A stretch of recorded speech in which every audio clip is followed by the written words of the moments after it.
Hey folks, David Frost, my strategic forecast. You're here for another episode of Common Sense Market Analysis. Today is Thursday, September 21, 2017. We're looking at a daily chart of the SPY or SPDR, which is the proxy for the S&P 500. And all in all, today was another light volume day in the markets. We had about 47 million shares traded, and that is lighter than yesterday, on par with the prior 2 days. It is the Rosh Hashanah holiday, therefore there are a lot of market participants not participating today, and that could be some of the explanation for the light volume, but I'm not sure it is all the explanation for the light volume. Basically, you have a lot of computerized trading when there's no real institutional participation in the markets today. But all in all, we did see somewhat of a down day, and it is interesting because we are at highs, we are making a bullish pattern, but I will tell you, at highs and lows, these patterns do have a tendency to fail.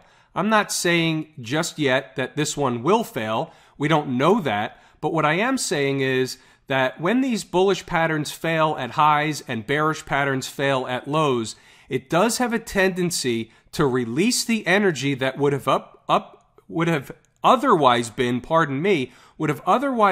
on the upside, and in a bearish pattern would be to the downside. When that energy is released, it can be pretty daunting in the other direction. So we'll see. I'm not just ready yet to make that call, but what we do have in front of us is the equinox tomorrow after the market closes, and it doesn't mean that Monday morning the market's going to turn on a dime. That's not what the equinox means, or it's not what it means when there is a turning point around a solstice or equinox. What it means is it's generally a turning point period of time. Doesn't mean it has to be the next trading hour or the next trading minute, but it's generally speaking, if it's going to happen, it's going to happen usually within a few days period of time or immediate. But either way, I am looking for a turning point in the market coming up next week. And it may have started today for all we know. It can certainly start before the equinox, and it can certainly start after the equinox takes place. And of course, that's if it's going to happen at all. If this bullish pattern plays out to the upside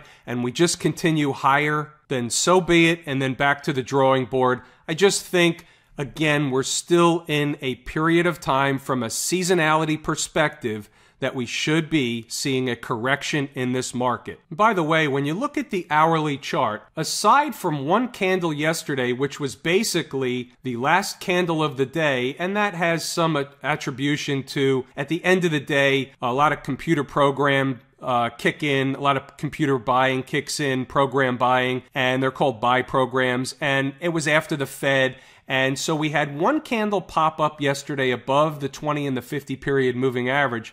But since that period of time, all day today, we spent fighting the 20 and the 50 period moving average, and we couldn't get through it on a closing basis, on an hourly closing basis. So that's also interesting information. We'll see if this is making essentially a bearish pattern. It doesn't really look like a bearish pattern to an extent. You know, I can make a case that it's just a bunch of slop in the market going back and forth. But we'll see what happens leading into tomorrow and beyond. Just thought I'd point that out from an hourly perspective. Looking over at the IWM, my favorite leading indicator of the market, what did we talk about yesterday? We talked about the fact that, and probably the last couple of days, we talked about the fact that the IWM looked like it was headed towards double top. The double top area was at 144.25. Today's high, 144.26, pierced it by 1 penny and backed off.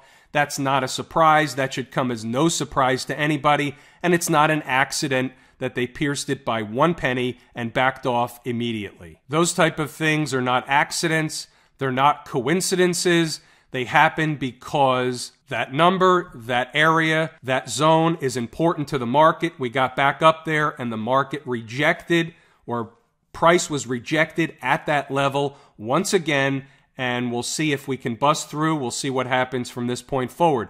Do we make a bullish pattern to get through it, or is that all the market can achieve, and now do we have a pullback? And what's interesting is the type of rally that we had off the bottom in the IWM, this is very overextended. we are absolutely, without a shadow of a doubt, on a short-term basis, overbought in this market. Now, here's a Fibonacci retracement tool that I put on, and what you'll find interesting is how the market trades in and around important numbers, and the retracements, even after the market's made a high, ends up to be an important number. For example, the 382 retracement, if we were to retrace, and that's a big if, but if we were to retrace, the 382 retracement right now is right where the 20-period moving average is, also happens to be right where what this is called is a gap window, okay, 140, 140 and a quarter, 140, 40, in that neighborhood is right where there happened to be a gap higher on this day, and that happens to be right now where the 382 retracement is, but that level wasn't a 382 retracement until we made a high today. So it's quite interesting how these numbers repeat over and over and over again. And I'll give you one more. The 50% retracement at 139.19 happens to be right where this gap fill would be, and the actual number for the gap fill is 139.22, only 3 pennies above where the 50% retracement is, right beneath these moving averages. It's just quite interesting how this works out over and over and over again. Like I always say, or maybe I don't always say it, but those of you that know me know that the market is based on mathematics, whether we want to believe it or not. The market will trade to and have price reactions from important numbers, important pricing zones, and this happens over and over and over again on any chart, any time frame, any vehicle whatsoever. Now tonight we'll take a look at and talk for a minute about the VIX, and we can see here that the VIX is really getting down to a level that is interesting to me. I'm going to once again get into the VIX. We're below $10. I'll do it tomorrow, one way or the other. And what's interesting is from the last pivot high, and when I talk about the last pivot high, I mean this high over here when the VIX spiked all the way up to about 17 or slightly above 17. The number of days, the number of trading days between that pivot high and tomorrow is 30. 30 is an important number. 30 is an important number to the market. It's an important number on charts. It's an important number in the work I do. So we'll see if we get either one more flush lower tomorrow or a potential reversal tomorrow on that 30th day. Maybe a reversal comes in at day 31. You know, either way, in and around 30 is an important number. Why is that? Well, there's several reasons. It's part of a cycle. There is a 30-period cycle, whether it's a 30-day cycle, a 30-week cycle, a 30-month cycle, 30-year cycle. That's one reason, but why is it important is because the more important number is actually 60. And there's a lot of reasons why 60 is important and 30 is half of 60. So multiples and fractals of 60 are important, and 30 is important for more than one reason and one reason alone. So we'll see if that becomes meaningful over the next day or two. Doesn't necessarily mean the market has to reverse on 30, but it could certainly happen following 30. So we'll see what happens between tomorrow and Monday. I'm looking for a low in the VIX. And it's time and price, right? Time is more important than price. You've heard me say that over and over again. But here's where we have price and time converging.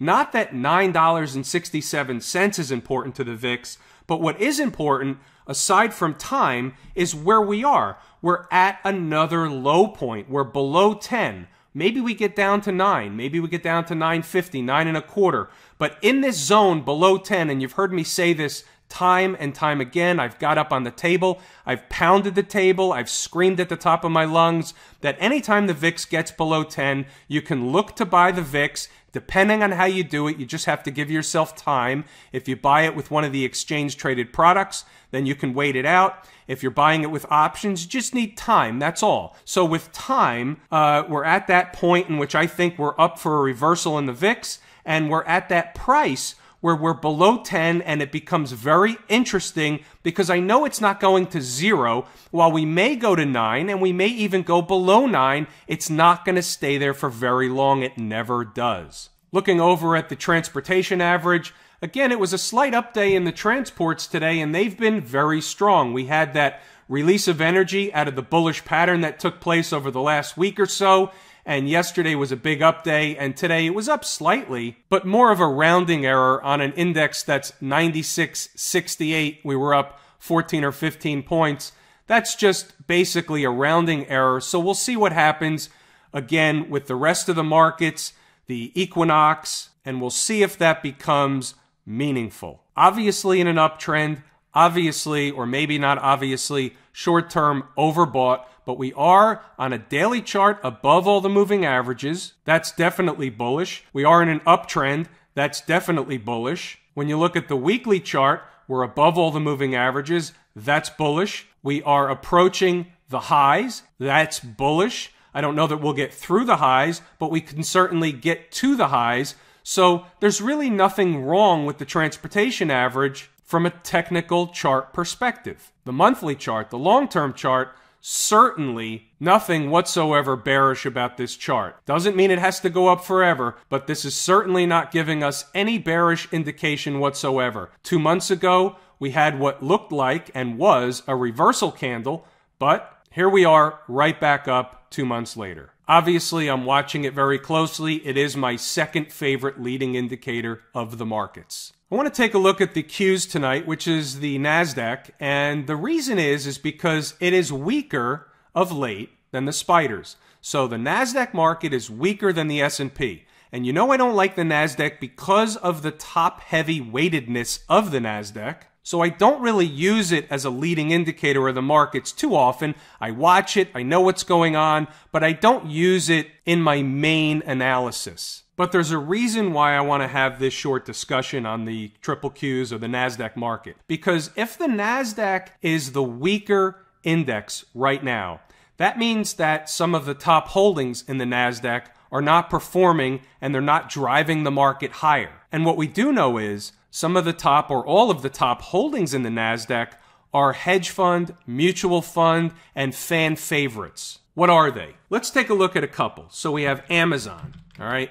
So when we look at Amazon, you can see here that Amazon made a high a long time ago, and it's really struggling. And on a daily chart basis, we're below moving averages. We're not below, this is the 200 down here. We're not below the 200 period moving average, but we're below the 50 and the 20, and that's interesting. So we're nowhere near new highs on Amazon, and Amazon is certainly a fan favorite across the board. I mean, who doesn't buy stuff from Amazon? Let's take a look at Google, and we look at Google L. Okay, Google L, again, we made a double top, and we're selling off, and we're making a bearish pattern. Similar to Amazon, this is really a bearish pattern. This is not a pattern of strength by any stretch of the imagination. And what this means when we look at Amazon and we look at Google is, this means that the mutual funds, the hedge funds, the pension funds, this means they're distributing stock. This means that they've been unloading stock, driving the price lower. The charts never lie. Let's look at a chart of Apple, another fan favorite, right? So Apple has been selling off of late. Now that usually happens around a new product release. They released a new iPhone, and frankly, they haven't had a new product since the passing of Steve Jobs. And that tells you something about the company. It tells you that the company was really hinged on his ingenuity, his creativity. I'm not taking away anything from Apple. It seems like everybody has an iPhone. I might be the only one that doesn't. But the point is that they haven't really innovated of late. Tremendous revenue, tremendous products. Whatever they make is good product, but they haven't had anything new. And they typically sell off, you know, they typically rally up leading up into a release, and then they sell off after the release. But this seems a little disjointed. It seems like the institutions have been distributing Apple a little bit earlier and a little bit more so of late. So we can see here there's a gap fill down here, and that's all the way down at 150. It seemed destined to get there. Netflix is another fan favorite. Now, Netflix is in the other direction. Netflix is on the rise, challenging double top. Is the question, or the question is, pardon me, is Netflix going to be able to get through double top, or will it be rejected at double top? But this one is certainly a chart that doesn't look like Apple, Google, and Amazon. Much healthier chart in Netflix. The last one we'll look at is Facebook, and it's not too bad. I mean, there's really nothing wrong with this chart. It's above all the moving averages. We're not at new highs similar to the others, but we're not that far off, and it really is making what I would look for, or what I look at, is a bullish pattern. So this is an up move, and we're just consolidating here. So this can certainly make another move higher. So out of these stocks, Google and Amazon are certainly in trouble, and Apple is in trouble, or at least it's on the precipice of trouble, and Netflix doesn't look bad at all. It's approaching double top, and Facebook doesn't look that bad either. But we can certainly see that the institutions are distributing a couple or three of the big fan favorites. So that's something of note. I think it's something to pay attention to. And let me just reiterate why. The reason is because while the market was rising day after day, week after week, before the little tiny correction that we had in August, what happened was the market was being led by only a handful of stocks. It was being led up by the same stocks I just showed you, among a few others. And when you take away those stocks and a couple of other ones like Boeing in the Dow and a few other stocks, the market wasn't really up as much as it appeared to be. Now some of these stocks are faltering, and I'm just wondering if that's a sign of something to come. And it may be. And this is generally how it happens. Usually either a handful of stocks or a sector, an industry group, diverges from the overall market, and it becomes the canary in the coal mine. It becomes obvious after the fact. So I'm just pointing out some things that I look at each and every day, and I just wanted to make you aware of them. That's it. How about gold? Another hammering for gold, down $22 into the 50-period moving average. Now, we had a support yesterday right above this green candle low, but today we broke through it. But where did we find support? In the secondary area that we said we were going to find support, which would be if we went below the green candle low, there was still a lot of support in this consolidation area, which also coincided with the 50-period moving average. That's exactly what happened. So it's really not a surprise that we still found some support down at 1290. And remember what I said the last few days, whether we were going to stop at 1300 or go down to 1292, 1294, in that neighborhood, we were going to find support in that area. Low today, 1291, spot 20. So I wasn't pretty far off from where I thought we would find support, at least for now. If I'm wrong and the market continues down, meaning the gold market continues down, the next major area would be this pivot low down here, which comes in at 1281, spot 30. There's really not a lot in between where we are now and 1281, spot 30. So we'll see what happens, but a pretty good decline all in all for the gold market once again. And from this pivot top, we had quite the fall. We were at 1362, spot 40, and today we're at 1294. That's a pretty good decline in 10 trading sessions. 10. It's an important number. Are we going to see a reversal on day 11 into support, into consolidation, into the 50-period moving average, 10 days down from the pivot top? The odds are pretty good that we're probably going to find at minimum of an interim low here for a few days. Silver, same routine. We came into a very important area. There's a lot of chart support in here. We should be finding at least short-term support. Again, it's the same routine from pivot top to today is the 10th day down, almost in a row. There was a couple of up days or flat days in between. But from pivot top to where we are into what should be a support area is the 10th day. And by the way, just for kicks, from this pivot low here, okay, to this pivot high, right, we're right now just above the 618 retracement. We pierced through it today, bounced back a little bit. Right above that 618. 618 is right below where price is right about now. So I just find that interesting and in accordance with the discussion about mathematics and numbers that we've already had today. Crude oil, nothing doing, making a bullish pattern. We haven't busted through yet. The longer we go sideways beneath the 200-period moving average, the more likely we are to trade up through the 200-period moving average and reach what I believe to be a target at $52 a barrel, right up in this neighborhood up there.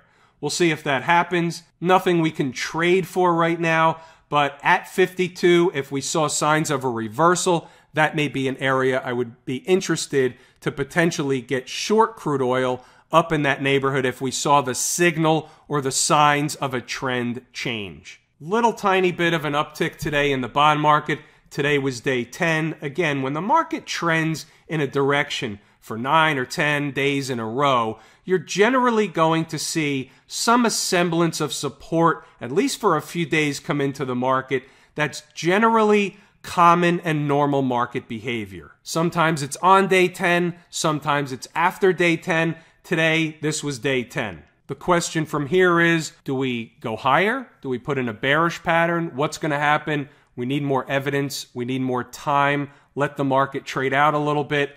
If the stock market is by chance going to make a turn, then my expectation would be that this is probably an interim low that we found yesterday in the bond market and that will trade higher. But of course, we don't know that yet. We need a lot more evidence to make that kind of call, so we'll just leave it alone and we'll see what happens over the next couple of trading days. Going over to the dollar, we saw a downtick in the dollar today after the rally yesterday. And you know, I was discounting some of the rally yesterday from it being Fed day, and all the markets have a tendency to get somewhat disjointed in and around the Fed meeting. So today we had a downtick. We stopped at the 20-period moving average. That's where we are now. Again, not making any kind of call or decision in the dollar. I think it's in a downtrend. I would like to see it down at 88 cents on the dollar. That's an area where I would certainly be looking for a signal or signs of a trend change in that zone. Until and unless that happens, I need to see something happen on the upside to give me some confidence that the dollar's found a bottom. I just don't think it has.